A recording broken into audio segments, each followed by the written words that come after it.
ಹಿಂದಿನ ವಿಡಿಯೋದಲ್ಲಿ ಗ್ರೋ ಆ್ಯಪ್ನಲ್ಲಿ ಇಂಟ್ರಾಡೇ ಟ್ರೇಡಿಂಗ್ ಮಾಡೋದು ಹೇಗೆ ಅಂತ ನೋಡಿದ್ವಿ. ಅದೇ ಟ್ರೇಡ್ನ ಎಕ್ಸಾಂಪಲ್ ಇಟ್ಕೊಂಡು ಇಂಟ್ರಾಡೇ ಟ್ರೇಡಿಂಗಲ್ಲಿ ಯಾವೆಲ್ಲ ಚಾರ್ಜಸ್ ಇರುತ್ತೆ, ಎಷ್ಟು ಅಮೌಂಟ್ ಡಿಡಕ್ಟ್ ಆಗುತ್ತೆ ಅಂತ ನೋಡ್ತಾ ಹೋಗೋಣ.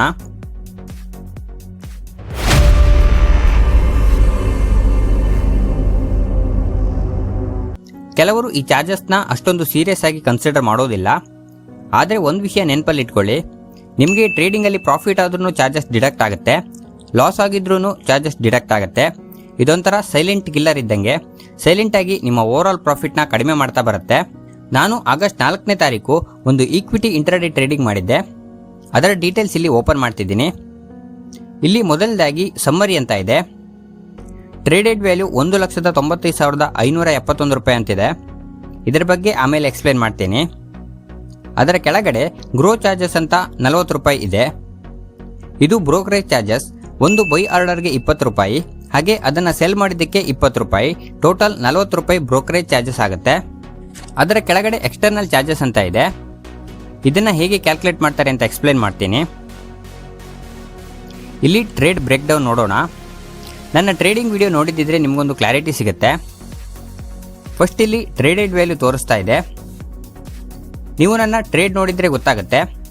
ನಾನು 20 ಶೇರ್ಸ್ನ ಬೈ ಮಾಡೋಕ್ಕೆ ಯೂಸ್ ಮಾಡಿದ್ದು ಕೇವಲ 19,600 ರೂಪಾಯಿ ಸಮಥಿಂಗ್ ಅಮೌಂಟ್. ಯಾಕಂದರೆ ನಾನಿಲ್ಲಿ 5x ಲಿವರೇಜ್ನ ಯೂಸ್ ಮಾಡ್ಕೊಂಡಿದ್ದೆ. ಅಂದರೆ ಇಲ್ಲಿ ಟ್ರೇಡ್ ಆಗಿರೋದು 19,600 × 5 ಅಂದರೆ 98,000 ಸಮಥಿಂಗ್ನಷ್ಟು ಶೇರ್ಸ್ ಬೈ ಆಗಿದೆ. ಸೊ ಇಲ್ಲಿ ಚಾರ್ಜಸ್ ನೀವು ಪೇ ಮಾಡಿರೋ 19,600 ರೂಪಾಯಿ ಮೇಲಲ್ಲ, ನೀವು ಟ್ರೇಡ್ ಮಾಡಿರೋ 97,811 ರೂಪಾಯಿ ಮೇಲೆ ಅಪ್ಲೈ ಆಗುತ್ತೆ. ಸೆಲ್ ಮಾಡಿದಾಗಲೂ ಕೂಡ ಹಾಗೆ. ಸೆಲ್ ಮಾಡಿರೋದು 19,500 ರೂಪಾಯಿ ಸಮಥಿಂಗ್ ಅಮೌಂಟ್ ಆದರೂ ಟೋಟಲ್ ಟ್ರೇಡ್ ಆಗಿರೋದು 97,760 ರೂಪಾಯಿ.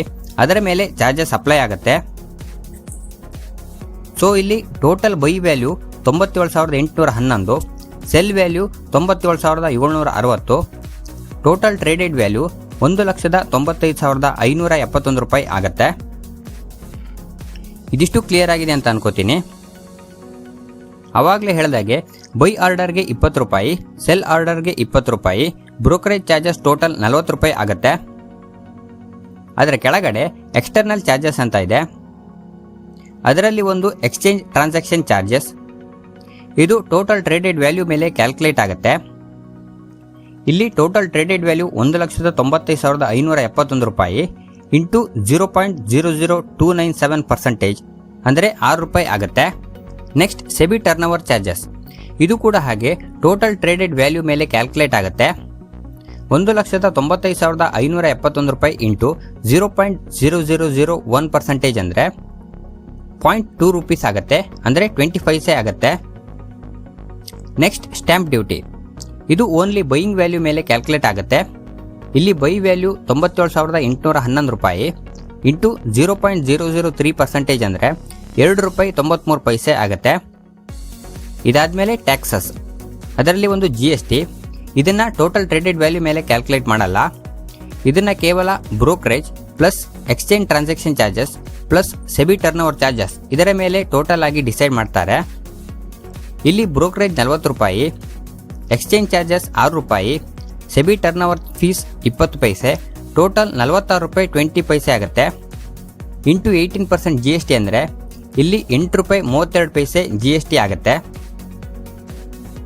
ನೆಕ್ಸ್ಟ್ STT ಅಂತ ಇದೆ, ಅಂದರೆ ಸೆಕ್ಯೂರಿಟೀಸ್ ಟ್ರಾನ್ಸಾಕ್ಷನ್ ಟ್ಯಾಕ್ಸ್. ಇದು ಟೋಟಲ್ ಸೆಲ್ ವ್ಯಾಲ್ಯೂ ಮೇಲೆ ಡಿಸೈಡ್ ಆಗುತ್ತೆ.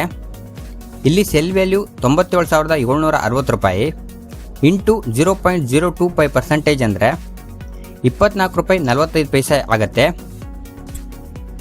ಒಂದು ಇಂಟ್ರಾಡೇ ಟ್ರೇಡಿಂಗ್ ಮಾಡಿದರೆ ಇಷ್ಟೆಲ್ಲ ಚಾರ್ಜಸ್ ಪೇ ಮಾಡಬೇಕಾಗತ್ತೆ. ಇದಿಷ್ಟು ಈ ಟ್ರೇಡಲ್ಲಿ ಅಪ್ಲೈ ಆಗಿರುವಂತಹ ಚಾರ್ಜಸ್. ಟ್ರೇಡೆಡ್ ವ್ಯಾಲ್ಯೂ ಜಾಸ್ತಿ ಆಗ್ತಾ ಹೋದಷ್ಟು ಎಕ್ಸ್ಟರ್ನಲ್ ಚಾರ್ಜಸ್ ಕೂಡ ಜಾಸ್ತಿ ಆಗುತ್ತೆ, ಟ್ಯಾಕ್ಸಸ್ ಕೂಡ ಜಾಸ್ತಿ ಆಗುತ್ತೆ. ಬೇಕಿದ್ರೆ ಇನ್ನೊಂದು ಎಕ್ಸಾಂಪಲ್ನ ಇಲ್ಲಿ ಹಾಕಿರ್ತೀನಿ, ಬೇಕಿದ್ರೆ ನೀವು ಚಾರ್ಜಸ್ನ ಚೆಕ್ ಮಾಡ್ಕೋಬಹುದು. ಆಗಲೇ ಹೇಳ್ದಂಗೆ ನೀವು ಟ್ರೇಡಿಂಗಲ್ಲಿ ಪ್ರಾಫಿಟ್ ಮಾಡಿರ್ಬೋದು ಅಥವಾ ಲಾಸ್ ಮಾಡ್ಕೊಂಡಿರ್ಬೋದು, ಚಾರ್ಜಸ್ ಮಾತ್ರ ಇದ್ದೇ ಇರುತ್ತೆ. ರಿಯಾಲಿಟಿ ನೋಡೋದಾದರೆ ಟ್ರೇಡಿಂಗ್ ಜರ್ನಿನಲ್ಲಿ ನಿಮ್ಮ ಮೋಸ್ಟ್ ಆಫ್ ದ ಪ್ರಾಫಿಟ್ನ ಈ ಚಾರ್ಜಸ್ಸೇ ತಿಂದಾಕ್ಬಿಡುತ್ತೆ. ಸೊ ಕೇರ್ಫುಲ್ ಆಗಿರಬೇಕು. ದಯವಿಟ್ಟು ಗೊತ್ತಿಲ್ಲದೆ ಟ್ರೇಡಿಂಗ್ನ ಮಾಡಬೇಡಿ, ಅದರಲ್ಲೂ ಓವರ್ ಟ್ರೇಡಿಂಗ್ ಅಂತೂ ಮಾಡಲೇಬೇಡಿ.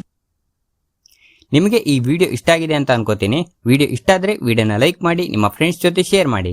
Thanks for watching.